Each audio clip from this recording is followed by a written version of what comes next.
Israel किसी भी वक्त ईरान पर हमला कर सकता है, वाशिंगटन को पेश की इत्तला दे दी गई अमरीकी मीडिया। रिपोर्ट्स के मुताबिक इसराइल ने वाज़ेह किया है कि वह ईरान के अंदर एक बड़े ऑपरेशन के लिए मुकम्मल तौर पर तैयार है। दूसरी जानिब अमेरिका को खदशा है कि इसराइली हमले की सूरत में ईरान इराक में मौजूद अमरीकी अड्डों को निशाना बना सकता है।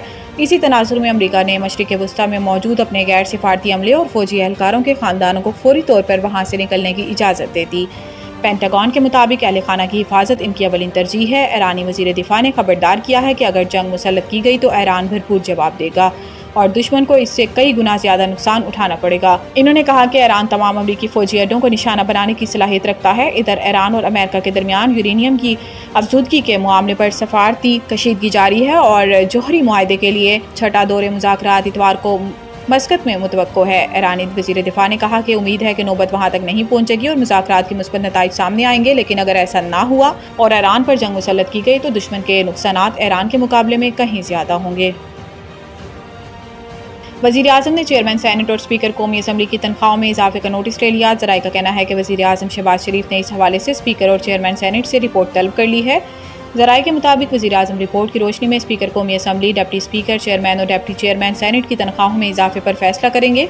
वाज़ेह रहे कि आइंदा माली साल के बजट में सरकारी मुलाजमीन की तनख्वाहों में 10% और पेंशन में 7% इजाफा किया गया, जिसके बाद स्पीकर और चेयरमैन सेनेट की भारी भरकम तनख्वाहों में इजाफे पर शदीद तनकीद की जा रही है। गुज़िश्ता रोज़ पोस्ट बजट प्रेस कॉन्फ्रेंस में सवाल किया गया। वज़ीर ख़जाना ने वज़रा अरकान पार्लियामेंट, चेयरमैन और स्पीकर की तनख्वाहों में इजाफे का दिफा करते हुए कहा कि इनकी तनख्वाहों में 2016 से इजाफा नहीं हुआ।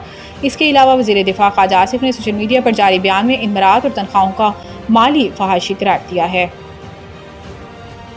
स्टॉक मार्केट नई बुलंद तरीन सतह पर पहुंच गया। 1,26,000 का संगे मेल अबूर कर लिया। बुध के रोज भी पाकिस्तान स्टॉक एक्सचेंज में कारोबार शानदार रहा और कारोबार के इख्तिताम पर 100 इंडेक्स 2328 पॉइंट्स इजाफे से 12,04,352 की रिकॉर्ड बुलंदी पर बंद हुआ। जुमेरात के रोज पाकिस्तान स्टॉक एक्सचेंज में कारोबार का मुस्बत आगाज हुआ। स्टॉक मार्केट में सरमायाकारों की बजट से मुस्बत तवक्कुआत के बाद मुसलसल ज़बरदस्त तेज़ी का रुझान देखा जा रहा है। कारोबार के आगाज़ पर 100 इंडेक्स में 1233 पॉइंट्स का इजाफा हुआ, जिसके बाद इंडेक्स 1,25,585 की सतह पर आ गया। ताहम कारोबार के दौरान मजीद तेज़ी देखने में आई और इंडेक्स में मजमूई तौर पर 1675 पॉइंट्स का इजाफा हुआ, जिससे इंडेक्स 12,06,028 की नई बुलंद तरीन सतह पर पहुँच गया।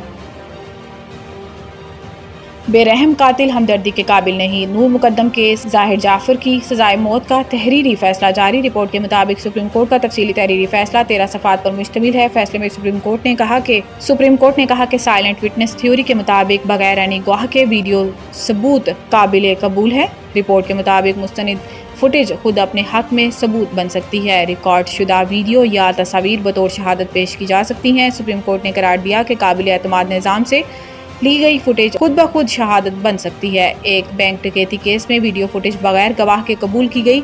अमरीकी अदालतों में साइलेंट विटनेस असूल को वसी पैमाने पर तस्लीम कर लिया गया है। सुप्रीम कोर्ट ने कहा कि CCTV फुटेज, DVR और हार्ड डिस्क काबिल कबूल शहादत हैं। वीडियो रिकॉर्डिंग में कोई तरमीम साबित नहीं हुई। मुलजिम की शिनाख्त सही निकली। DNA रिपोर्ट से ज्यादती की तस्दीक हुई। आला कत्ल पर मकतूला का खून मौजूद है। तहरीरी फैसले में कहा गया है कि ज़ाहिर जाफर की कत्ल में सजाए मौत बरकरार है, जबकि ज्यादती की सजा उम्र कैद में तब्दील की जाती है। मरकजी मुजरिम ज़ाहिर जाफर जाकिर को अगवा के इल्ज़ाम से बरी करार दिया जाता है।